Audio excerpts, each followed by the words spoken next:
안녕하세요, K입니다. 오늘 가져온 책은 왜 아플까? 원제는 Why We Get Sick. 만성 질환을 일으키는 숨겨진 질병. 인슐린 저항성 퇴치를 위한 최고의 건강서. 유튜브 채널 닥터3 황성혁 감수. 기적의 식단 이영훈 강력 추천. 비만 코드 당뇨 코드 제이슨 펑 강력 추천. 인 책인데요. 그럼 자세히 살펴볼게요. 저자는 벤저민 빅먼. 벤저민 빅먼은 미국 이스트캐롤라이나 대학에서 비만 대사 수술 적응 연구로 생물 에너지학 박사학위를 취득했으며 싱가포르 국립대학 듀크 의과대학원에서 박사 후 선임 연구원으로 인슐린 저항성에 초점을 맞춘 대사장애 연구를 계속했다. 현재 브리감영 대학의 교수이자 당뇨 연구소의 소장으로 재직하며 인간 대사의 규제 장치로서 인슐린이 하는 역할은 물론 만성 질환과의 관련성 등 인슐린에 대한 연구를 이어나가고 있다. 현대인은 다양한 병과 씨름하고 있다. 한때는 대단히 희소했던 질병이 전 세계 사람들을 고통으로 밀어넣고 있다. 그리고 대부분의 사람들은 그 싸움에서 패자가 된다. 전 세계에서 매년 약 1,000만 명은 암으로, 2천만 명은 심장질환으로 사망한다. 또 다른 5천만 명은 알츠하이머병을, 약 5억 명은 당뇨병을 앓고 있다. 이러한 질병이 점점 흔해지는 가운데 이보다 덜 치명적인 질병들 역시 늘어나고 있다. 전 세계 성인의 약 40%는 과체중이거나 비만이다.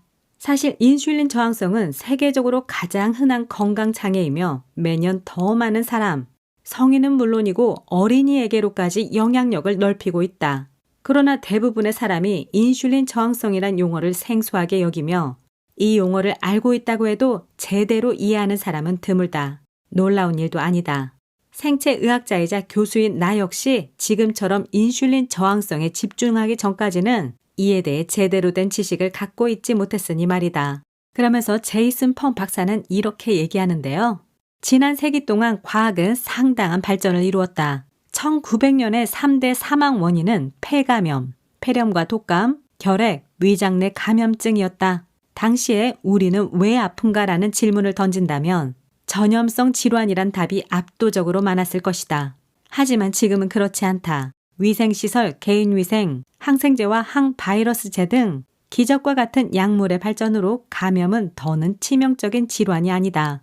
오늘날 우리는 왜 아픈가라는 질문을 던진다면 이전과는 다른 답을 얻을 것이다. 제1, 제2의 사망 원인은 물론이고 7대 사망 원인 중 5가지, 심장질환, 암, 뇌혈관 질환, 알츠하이머병, 당뇨병, 이것이 만성대사 질환과 관련이 있다. 지난 몇십 년 동안 이 모든 질환은 증가세를 이어오고 있다. 왜일까? 당신은 그 대부분이 한 가지 근본 원인으로 귀결된다는 것을 배우게 될 것이다. 바로 인슐린 저항성과 고인슐린 혈증이다. 잠깐, 그렇다면 두 개가 아닌가? 아니다. 이 둘은 동전의 양면처럼 보는 방식에 따라서 달라질 뿐 같은 것이다. 벤저민 빅먼 박사가 왜 아플까에서 설명하듯이 우리는 인슐린을 주시해야 한다. 인슐린 저항성은 당뇨병의 전조이며 다른 많은 질환에 개입되어 있다. 왜 아플까는 인슐린 저항성과 머리, 가슴, 심장, 혈관, 내장 등에서 발생하는 여러 문제를 연결해서 만성질환이 늘어나고 있는 이유와 우리가 할 수 있는 일에 대한 놀라운 그림을 만들어낸다. 바로 이것이 교수이자 과학자 그리고 저자로서 빅먼 박사가 가진 전문성이 빛을 발하는 지점이다. 그렇다면 이 책의 저자가 말하는 인슐린 저항성에 대해서 이제 자세히 살펴볼게요. 인슐린은 인체의 모든 세포에 영향을 준다. 인슐린이 미치는 효과는 세포에 따라 다르다. 인슐린이 간세포에 작용하면 간세포는 무엇보다도 지방을 합성한다. 인슐린이 근육세포에 작용하면 근육세포는 무엇보다도 새로운 단백질을 합성한다. 인슐린은 머리부터 발끝까지 모든 세포에서 에너지를 사용하는 방법을 조절하고 세포의 크기를 바꾸고 다른 호르몬의 생성에 영향을 주고 심지어는 세포의 생과 사를 결정한다. 이 중에서 가장 많이 알려진 것이 세포로 하여금 보다 작은 물질로 큰 물질을 만들게 하는 능력, 즉 합성대사라 알려진 과정이다. 따라서 인슐린은 합성대사 호르몬이다. 여기 나오는 그림에서 보니까 인슐린의 여러 가지 역할에서는 두뇌에는 에너지와 뉴런 성장을 위해 포도당 사용, 귀는 에너지와 듣기를 위해 포도당 사용, 심장에는 에너지 사용, 심장 크기, 혈압 강화, 근육에는 에너지 사용, 근육 단백질 생성, 크기, 지방에는 포도당의 지방 전환, 지방 저장, 성장, 간에는 포도당 저장, 지방 생성, 고환과 난소에는 정상 성호르몬 생성, 뼈에는 에너지 사용, 성장, 신경에는 에너지를 위해 포도당 사용, 성장. 이렇게 인슐린은 머리부터 발끝까지 모든 세포에 작용을 하네요. 그러니까 반대로 인슐린에 문제가 생기면 머리부터 발끝까지의 어떤 부분에 문제가 생긴다는 거죠. 이렇게 인슐린은 중요한 호르몬이며 인슐린이 적절하게 기능하지 않을 때 문제가 발생한다. 이런 상태를 인슐린 저항성이라고 정의한다. 이 책의 중심 내용이 바로 이것이다. 인슐린 저항성이란 인슐린의 반응이 떨어지는 상태를 말한다. 여러 가지 원인으로 세포에 인슐린 내성이 생겨 인슐린에 정상적으로 반응하지 않는 것이다. 결국 몸 전체의 많은 세포가 인슐린 저항성을 갖게 되면 그 신체는 인슐린 저항성이 있는 것으로 본다. 인슐린 저항성 상태에서는 어떤 세포들은 이전과 동일한 반응을 얻기 위해 정상보다 더 많은 양의 인슐린을 필요로 한다. 따라서 인슐린 저항성의 핵심적인 특징은 이전보다 혈중 인슐린 수치가 높고 종종 인슐린이 제대로 기능하지 않는 것이다. 인슐린의 주요 역할은 혈당을 조절하는 것이다. 혈당 수치가 높게 유지되는 것은 위험하고 심지어는 사망을 초래할 수 있다. 따라서 우리 몸은 혈액 내 포도당을 다른 곳으로 옮겨 혈당 수치를 정상화하는데 이때 필요한 것이 인슐린이다. 하지만 인슐린 저항성이 있으면 포도당을 조절하기 어려워 높은 혈당 수치를 정상화하지 못한 채 당뇨병의 보편적 징후인 고혈당증에 이른다. 하지만 제2형 당뇨병으로 발전하기까지는 상당 기간 인슐린 저항성이 지속되어야 한다. 혈당이라는 말에서 당이라는 표현은 애매하고 오해를 부르기도 하지만 모든 탄수화물은 당이라고 부를 수 있기 때문에 기술적으로 정확한 표현이다. 일반적으로 당은 설탕이나 액상 과당과 같이 포도당과 과당 분자의 결합으로 만들어지는 화합물을 뜻한다. 그러나 우리가 혈당이라고 말할 때의 당은 이런 의미가 아니다. 보다 정확한 용어는 포도당, 글루코스이며 일단 소화되면 더 이상 변하지 않는 탄수화물의 최종 형태를 말한다. 그런데 왜 인슐린이 아닌 포도당에 관심이 집중되었을까? 인슐린 저항성이 제2형 당뇨병의 원인이기 때문에 역사적으로 인슐린 저항성은 당뇨병 질환으로 뭉뚱그려져 취급되었다. 당뇨병 질환의 최초 기록은 3000년 전 고대 이집트에서 발견되었다. 소변량이 지나치게 많은 사람들의 증상을 파피루스에 기록한 의학 문서였다. 얼마 후 인도의 의사들은 일부 사람들의 소변에 곤충이 마치 꿀에 꼬이듯 모이는 것을 목격했다. 사실 이 현상이 당뇨병이란 이름의 탄생에 영향을 주었다. 당뇨병의 의학명인 Diabetes mellitus에서 mellitus는 라틴어로 꿀처럼 달다는 의미이다. 수백 년이 흘러 그리스에서 다이어비트라는 이름이 생겼다. 이는 사전적으로 빠져나가다 라는 의미인데 당뇨병 환자의 소변량이 과다하다는 점을 강조한 것이다. 과다한 소변은 체중 감소가 동반된다는 것을 근거로 초기 이론들은 살이 소변으로 녹아 나오는 것이라고 주장하기도 했다. 인슐린은 심혈관 질환, 뇌와 신경질환, 생식기능, 암, 노화, 피부, 근육, 뼈, 소화기관과 신장, 대사증후군과 비만, 정말 비만부터 질환, 질병에 이르기까지 처음부터 끝까지 다 관련되어 있는데요. 이 중 몇 가지를 말씀드려보면 인슐린 저항성은 나트륨 및 수분 정체를 유발한다. 인슐린 저항성은 혈관 벽을 두껍게 만든다. 인슐린 저항성은 혈관 확장을 방해한다. 인슐린 저항성은 혈관을 수축시킨다. 인슐린 저항성은 이상치질 혈증을 만든다. 인슐린 저항성은 염증을 활성화한다. 인슐린 저항성은 동맥경화증의 중요한 위험 인자이다. 또 우리는 종종 다른 요인들을 탓하지만 인슐린 저항성만큼 심장 질환과의 관련성이 큰 변수는 없다. 모든 심장 질환의 위험을 낮추기 위해서는 반드시 인슐린 저항성 문제를 해결해야 한다. 인슐린 저항성 문제를 인식해야 비로소 우리는 약물에 의지하지 않고 근본 원인을 해결할 수 있다. 심장 질환을 예방하기 위해 전 세계가 아무리 애를 써도 인슐린 문제를 강구한다면 심장 질환은 계속 악화될 뿐이다. 또 대사증후군과 비만을 살펴보면 미국 성인 3명 중 1명은 대사증후군을 갖고 있고 전체 성인의 약 90%는 한 가지 이상의 대사증후군 징후를 갖고 있다. 대사증후군은 여러 장애가 동시에 복합적으로 나타나는 것을 말한다. 세계보건기구 WHO는 대사증후군을 2가지 주요 기준으로 정의한다.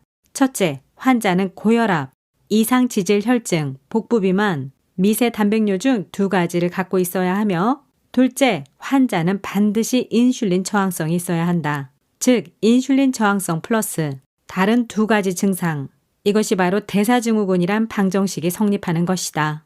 대부분의 과체중 혹은 비만한 사람들은 인슐린 저항성이 있다. 최대 약 70%. 한 연구에서 과학자들은 한 아동 집단으로부터 여러 변수를 측정한 뒤 거의 10년간 그들을 추적 연구했다. 아이들의 시작 체중이 같은 경우에 인슐린 수치가 가장 높은 아이의 체중이 가장 많이 증가했다. 실제로 비슷한 연구에서 처음에는 아이들의 체중이 비슷했지만 인슐린 수치가 높은 아이들은 성인이 되었을 때 비만이 될 확률이 36배 높았다. 또 성인을 여러 해에 걸쳐 추적한 보스턴의 과학자들은 인슐린 농도가 낮을수록 체중 증가가 느리고 인슐린 농도가 높을수록 체중 증가가 빠르다는 사실을 발견했다. 신체가 먹고 저장하는 연료를 이용해 무슨 일을 할지 결정하는 것은 궁극적으로 호르몬이다. 호르몬이 근육을 더 만들지, 뼈를 성장시킬지, 지방을 더 만들지, 열로 방출할지를 결정하는 것이다. 현재까지 알려진 호르몬만 수천 가지이고 계속해서 새로운 발견이 이어지고 있다. 대부분은 우리가 칼로리를 이용하는 방법과 아무런 관련이 없지만 관계 있는 호르몬도 많다. 단이란 신호로 인슐린만큼 지방세포의 성장을 촉진하는 것은 없다. 체지방면에서 인슐린은 결정적 요소라는 것이다.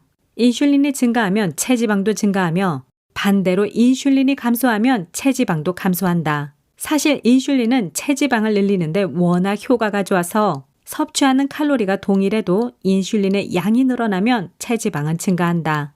인슐린은 영양소가 지방으로 저장되도록 만든다. 그렇다면 인슐린 저항성은 왜 생기는가? 이것에는 유전, 민족성, 나이 등이 있는데요. 나이가 들수록 인슐린 저항성은 심해진다. 또 인슐린 저항성이 심해도 노화가 촉진된다. 근육 소실과 호르몬 변화 등 다양한 노화 과정들과 흔한 증상들은 인슐린 저항성을 심화시킨다. 그러나 인슐린 저항성은 노화의 필수 증상이 아닐 수도 있다. 인슐린 저항성은 우리가 싸워서 극복할 수 있는 과정이다. 그런데 인슐린 저항성을 유발할 수 있는 다양한 요인 중에서도 가장 관련성이 높은 것은 인슐린 자체이다. 지나치게 많은 인슐린은 인슐린 저항성을 유발한다. 정확하게 말하자면 공복 인슐린 농도가 1 마이크로 유닛 높아질 때마다 아주 작은 변화, 인슐린 저항성을 겪을 가능성은 약 20% 증가한다. 또 스트레스 호르몬이나 갑상샘 호르몬, 이런 호르몬들도 영향을 미치고 만성염증과 산화 스트레스, 또 비만 역시 염증성 질환이고요. 또 호흡, 대기오염, 담배 연기, 식품, 또 너무 적은 소금 섭취, 또 기아도 있거든요. 단식과 기아의 중요한 차이는 근육 조직의 상태라고 하는데요. 근육 소실이 명확히 드러날 정도의 지점까지 단식을 계속하면 단식과 기아를 가르는 선을 넘게 된다. 단식이 기아로 변하는 것이다. 근데 이것은 쉽게 일어나는 일이 아니며 근육량이 지나치게 적은 것은 그리 좋은 일이 아니다. 몸은 지방이 부족해질 때까지 근육을 방어하는데 이 선을 넘는 기간이 며칠인지 정확히 정하기는 힘들다. 그러면서 일상적인 활동에서의 잠, 일주일만 수면이 부족해도 정상적인 수면이 이루어진 주에 비해 인슐린 저항성이 약 30% 더 상승할 수 있다. 또 수면 시 빛 노출은 중대한 문제라고 하고요. 불면증에서 문제가 되는 것은 밤에 깨어있다는 것 자체보다 깨어있는 동안 하는 일이다. 특히 작은 전자기기 화면에 빛에 노출되는 것은 수면 부족에 인한 인슐린 저항성이 생기는데 결정적인 요인일 수 있다.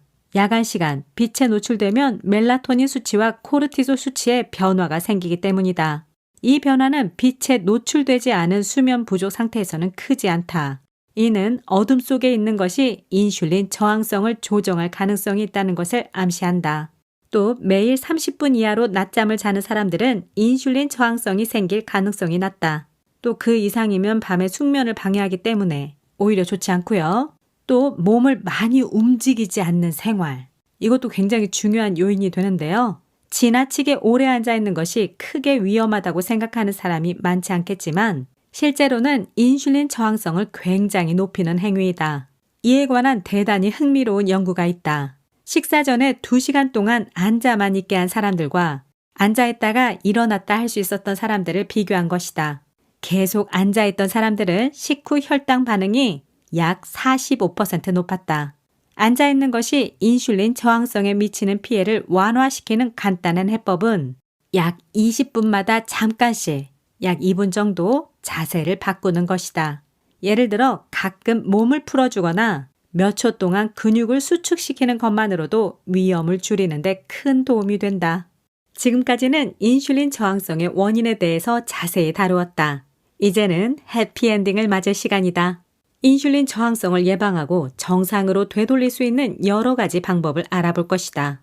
나는 생활 방식을 변화시킴으로써 인슐린 저항성의 발생 위험을 효과적으로 줄일 수 있으며 심지어 발생한 후에도 이를 없앨 수 있다는 강한 믿음을 가지고 있다. 물론 이런 생각은 긍정적으로만 받아들여질 수 없다는 사실도 알고 있다. 식이나 운동 방법을 바꾸는 노력은 알약을 삼키는 것처럼 쉬운 일이 아닌데다 비만대사 수술처럼 빠른 결과를 기대할 수도 없기 때문이다. 유전이나 환경 오염과 같이 우리가 통제할 수 없는 요인들도 있지만 생활 방식을 통제하는 것은 대다수에게 가능하기 때문이다. 인슐린 저항성의 다른 요인들, 바로 유전자와 같은 이런 것이 우리 편이 아니더라도 괜찮다. 라이프 스타일의 변화는 대단히 강력한 힘을 가지며 분명히 우리가 할 수 있는 일이다. 인슐린 저항성의 위험과 관련된 라이프 스타일의 2가지 필수 요소는 우리가 움직이는 방식과 우리가 먹는 것, 즉 운동과 식이이다. 움직여라. 신체 활동의 중요성. 운동은 인슐린 저항성을 개선하는 데 대단히 유용하다. 사실 모든 종류의 신체적 활동은 인슐린 저항성과 싸우는 데 도움이 된다. 신체 활동은 인슐린의 개입 없이 혈액으로부터 포도당을 제거하기 때문이다. 포도당을 혈액으로부터 뇌, 심장, 근육, 지방 조직과 같은 몸의 여러 부분으로 이끄는 문을 여는 것이 인슐린이라고 했는데 우리 몸은 인슐린에 의존해서 혈액 속의 포도당을 여러 조직으로 안내하고 혈당 수치를 정상으로 되돌린다. 그런데 이런 정리 절차는 극히 필수적이어서 포도당을 가장 많이 먹는 우리의 근육은 스스로 포도당을 흡수할 수 있는 능력을 갖고 있다. 우리 몸을 어떤 식으로든 움직이려면 근육을 반드시 수축시켜야 한다. 흥미롭게도 근육은 수축하면서 인슐린 없이도 혈액으로부터 포도당을 흡수할 수 있다. 여담으로 근육이 에너지를 내기 위해 오로지 포도당만을 사용한다는 근거 없는 이야기가 있다. 실제로는 지방이나 케톤과 같은 다른 연료 공급원도 완벽하게 이용한다. 이는 근육에 인슐린 저항성이 있더라도 근육이 수축할 때 혈류로부터 여전히 포도당을 끌어올 수 있다는 뜻이다. 따라서 운동하는 동안과 그 직후에는 인슐린 없이도 포도당 흡수를 유발하므로 혈중 인슐린이 자연스럽게 떨어진다. 단지 몸을 움직이는 것만으로도 인슐린 민감성을 개선하는 데 도움이 된다. 체중 감소 여부와 상관없이 말이다. 운동은 근육 수축과 복부 비만, 산화 스트레스, 염증 등의 원인을 완화함으로써 인슐린 민감성을 개선하는 것으로 보인다. 한 연구는 인슐린 저항성이 있는 사람들에게 3개월 동안 중강도의 걷기 운동을 시켰다. 비교적 단기적인 연구 과정임에도 참가자들은 체지방이 평균 2% 감소했으며 그 대부분은 내장 지방의 감소에 의한 것이었다. 2%의 변화는 겉으로는 크지 않지만 환자의 인슐린 민감성을 개선하는 데에는 충분했다.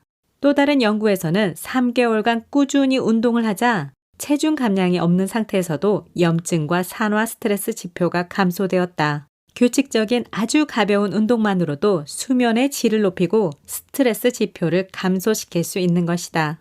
인슐린 저항성 개선의 한 방법으로서 운동이 갖는 또 다른 흥미로운 측면은 연령과 성별에 관계없이 효과적이라는 점이다. 한 연구에서는 16주간의 정기적인 운동이 50에서 65세 남성 참여자 중 거의 50%에서 근력을 향상시켰을 뿐 아니라 인슐린 저항성 문제도 20% 이상 개선되었다. 이것은 시기의 변화가 없는 경우의 결과이다. 그들은 그저 운동만 시작했을 뿐이다. 시간이 있다면 유산소 운동과 웨이트 트레이닝을 둘 다 할 수 있을 것이다. 둘 다 한다면 심장 강화 훈련이나 근력 운동 두 가지 중 하나를 하는 것보다 확실한 개선을 경험하게 될 것이다. 하지만 대부분의 사람들은 이런 엄청난 혜택을 주는 활동에 제한적인 시간만을 투자한다. 많은 연구 결과가 유산소 운동뿐만 아니라 일주일에 단 2회의 웨이트 트레이닝만으로도 인슐린 저항성을 개선하는 데 충분하다고 확인해 주었다. 이 모든 것이 인슐린 저항성과 싸우는 데 있어서 규칙적인 운동이 가지는 중요성을 뒷받침한다. 유산소 운동과 웨이트 트레이닝이 인슐린 민감성에 미치는 효과를 비교한 연구를 보면 운동 시간으로 비교했을 때 근력 운동이 인슐린 민감성을 개선시키는데 우월하다는 것을 알 수 있다. 따라서 어떤 운동이 좋으냐보다 중요한 문제는 당신이 운동을 하느냐이다. 어떤 운동이든 열심히 하는 것이 중요하다. 또 규칙적으로 운동을 하는 것 외에 운동과 인슐린 저항성에 있어서 가장 중요한 변수는 운동 강도이다. 어떤 사람들은 운동을 건성으로 하곤 한다. 유산소 운동이든 웨이트 트레이닝이든 동작을 따라 하는데 그치는 사람들이 많다. 운동은 상당히 격렬한 단련이어야 한다. 운동에 쏟는 노력과 집중이 달갑지 않는 사람도 있을 것이다. 하지만 노력의 대가는 엄청나다는 것을 기억하자. 격렬하게 운동하는 사람들은 인슐린 민감성에서 큰 개선을 경험한다. 그리고 그 외에 다른 혜택들도 경험한다. 또 지방을 많이, 탄수화물을 적게 먹기 시작했다면 낮은 강도의 운동으로 신체에 달라진 연료원에 적응할 시간을 주어야 한다. 저강도 운동에서도 신체는 상대적으로 많은 지방을 연료로 사용한다. 중요한 것은 변화된 시기에 단련됨에 따라 신체는 포도당이 아닌 지방을 점점 많이 이용할 수 있게 된다는 점이다. 지방을 운동의 연료로 사용하는 데 적응하게 되면 정상보다 빠르게 걷거나 활기차게 걷다가 간간히 전력 질주를 하거나 조깅을 하거나 주기적으로 전력 질주를 하면서 조깅을 하는 등으로 강도를 높일 수 있다. 사실 20분 이하의 짧은 시간에 강도 높은 운동을 하는 것이 긴 시간 저강도 운동을 하는 것보다 인슐린 저항성을 개선하는데 같거나 더 높은 효과를 낸다. 고강도 인터벌 트레이닝이라 불리는 이런 스타일의 운동은 대단히 효과적이어서 큰 인기를 누리고 있다. 자주 그리고 힘들게 라는 결론을 내린다면 이 장을 제대로 읽은 것이다. 그러나 그보다 좋은 교훈은 그냥 해버려 이다. 어디에 있건 어떤 상황이건 할 수 있는 운동을 하는 것이 무엇보다 중요하다. 운동이 인슐린 민감성에 미치는 효과를 극대화시키기 위해서는 빈도와 강도를 규칙적으로 늘려나가는 것이 좋다. 어떤 결정을 하든 운동은 인슐린 저항성과의 싸움에서 대단히 큰 효과를 낸다. 그리고 운동만큼 효과적인 일이 먹는 것과 먹는 때에 변화를 주는 것이다. 이제 인슐린 저항성과의 싸움에서 이길 수 있는 가장 강력한 해법, 음식 이야기를 해보려고 한다. 가장 강력하지만 가장 변화시키기 힘든 부분이기도 하다. 우리 사회에서 체중 증가를 막거나 체중 감소를 돕기 위해 가장 흔하게 사용하는 식이요법은 칼로리 제한이다. 칼로리 제한이라고 표현되는 이런 약한 기아의 상태에서 인간의 몸은 근육과 뼈를 비롯해 그 사람이 가진 제지방, 바로 체중으로부터 체지방량을 제외한 값, 그 제지방까지 감소시킨다. 체지방 감소가 가져오는 문제는 확연하다. 체지방, 특히 근육이 줄어들수록 인슐린 민감성을 가진 조직이 줄어든다. 근육이 줄어든다는 것은 혈액에서 포도당을 없애고 인슐린 수치를 기준치로 되돌리는 데 사용할 수 있는 조직이 줄어드는 것을 의미한다. 그렇다. 칼로리 제한은 인슐린 저항성을 유발할 수 있다. 또 심각한 칼로리 제한의 경우 신체는 단 며칠만 해도 인슐린 저항성이 될 수 있는 것이다. 극히 낮은 칼로리로 식이를 제한하면 몸은 스트레스를 느낀다. 이는 호르몬 수치의 변화에서 분명히 드러난다. 가장 두드러진 변화는 스트레스 호르몬인 코르티솔의 상당한 증가이다. 코르티솔이 하는 호르몬 활동의 하나가 인슐린의 작용을 막고 혈당을 높이는 것임을 기억하라. 코르티솔은 근육 그리고 다른 조직을 인슐린 저항성으로 만든다. 게다가 갑상샘 수치는 급락하고 이는 대사율을 떨어뜨리는 것 외에도 여러 문제를 악화시킨다. 간헐적 단식 혹은 시간 제한 식이요법. 식사 시간은 중요한 문제이다. 지금은 대부분의 사람들이 그 어느 때보다 자주 먹고 있기 때문이다. 사실 약 30년 전만 해도 대다수 성인과 어린이의 식사 간격은 거의 5시간이었다. 반면 오늘날에는 이 간격이 3시간 30분으로 줄어들었다. 그나마 간식은 계산에 넣지 않은 것이다. 보통 1980년대까지는 간식은 별로 없었다. 다양한 식이요법에서 공통적 맥락은 언제, 얼마나 자주 먹을 것인가이다. 이에 대한 조언도 다양하다. 일정한 시간 동안 정상적으로 식사를 하고 전략적으로 금식하는 시간을 두는 것도 단식에 포함된다. 단식은 대단히 강력한 도구이다. 하지만 어떤 도구나 그렇듯이 현명하고 또 신중하게 사용해야 한다. 단식과 기하를 반드시 구분해야 한다. 단식이 해로워지는 때는 확실히 정해져 있지 않지만 너무 오래 계속되면 의도치 않은 결과가 나타날 수 있다. 단식의 기간은 단식하는 사람이 어떤 체질이냐, 단식을 어떻게 정의하느냐, 필수 미네랄 섭취량은 어떻게 확보하느냐에 따라 크게 달라진다. 우리는 배고픔이 위의 기능이라고 생각한다. 이런 생각은 어떤 것을 먹어서 배는 채우되 섭취하는 총 칼로리는 늘리지 않겠다는 식습관으로 이어진다. 그렇지만 배고픔을 느끼는 것은 단순히 공복이냐 아니냐의 문제가 아니다. 배고픔을 느끼는 것은 세포에 에너지가 제공이 되느냐 안 되느냐에서 출발하기 때문이다. 세포들의 에너지가 충분하게 공급되지 못하면 뇌에서 공복감을 활성화하고 우리는 위를 통해 배고픔을 느낀다. 만약 공복일 때 무조건 허기를 느낀다면 음식을 먹지 못해 링거로 영양주사를 맞는 사람들은 심한 배고픔에 시달리겠지만 그런 일은 생기지 않는다. 에너지와 먹는 양 중 어느 것이 배고픔과 연관되어 있는지 알아보던 연구자들은 영양주사에 포도당만 포함되어 있는 경우에는 주사를 맞아도 배고픔을 느낀다는 것을 발견했다. 하지만 영양주사에 지방도 포함되어 있으면 배고픔을 느끼지 않았다. 달리 말해 같은 공복 상태에서도 세포가 충분한 에너지, 특히 지방의 형태로 이것 또한 감지했을 때 몸은 포만감을 느낀다는 것이다. 세포에 충분한 영양이 공급되면 공복인지 아닌지는 더 이상 신경 쓰지 않아도 된다. 그래서 정제탄수화물이나 가공식품이나 달달한 음료 등 이런 것들을 많이 먹는다고 해도 결국 공복감을 심하게 느끼게 되잖아요. 금방 배고프게 되고요. 먹고 싶은 욕구가 더 커지죠. 근데 제대로 된 영양소들을 잘 섭취했을 때는 만족스러운 포만감을 느끼는 게 바로 이런 이유였던 거죠. 또 지나치게 많은 인슐린이 인슐린 저항성의 주된 동인이라는 것을 알면 해법의 반응 사슬은 확연하게 드러난다. 탄수화물을 적게 먹는다. 이것은 혈당이 떨어진다와 같고 또 이것은 혈중 인슐린이 떨어진다와 같고 또 이것은 인슐린 민감성이 개선된다와 같다고 나오는데요. 인슐린이 낮아지면 인슐린 장치의 일종의 재설정, 바로 민감성 회복이 이루어진다. 또 인슐린 분비 폭증 인자는 탄수화물, 특히 정제 탄수화물이고 그래서 이것을 제한하고 인슐린 분비 저지 인자, 바로 단백질과 지방, 특히 정제되지 않은 이것을 늘리는 시기가 인슐린 민감성을 개선하는 방법일 것이다. 또 식사 개입을 기반으로 하는 연구들은 어떤 시기가 인슐린 저항성에 가장 좋은가라는 질문에 과체중인 중년 남성, 여성 수백 명을 대상으로 실험이 이루어졌는데 피험자들은 2년 동안 칼로리 제한 저지방 시기, 칼로리 제한 보통 지방 시기, 칼로리 무제한 저탄수화물 시기 3가지 중 하나를 배정받았다. 칼로리 무제한 저탄수화물 시기는 체중 감소가 가장 컸을 뿐 아니라 인슐린 수치를 낮추고 인슐린 저항성을 가장 많이 개선시키는 데 도움을 주었다. 저탄수화물 시기는 건강 개선의 측면에서 눈에 띄게 우월했다. 또 좋은 탄수화물인지 나쁜 탄수화물인지를 결정하는 유용한 도구는 탄수화물의 혈당 부하이다. GL은 특정 탄수화물 음식 섭취 후 혈당 상승을 추정하는 수치이다.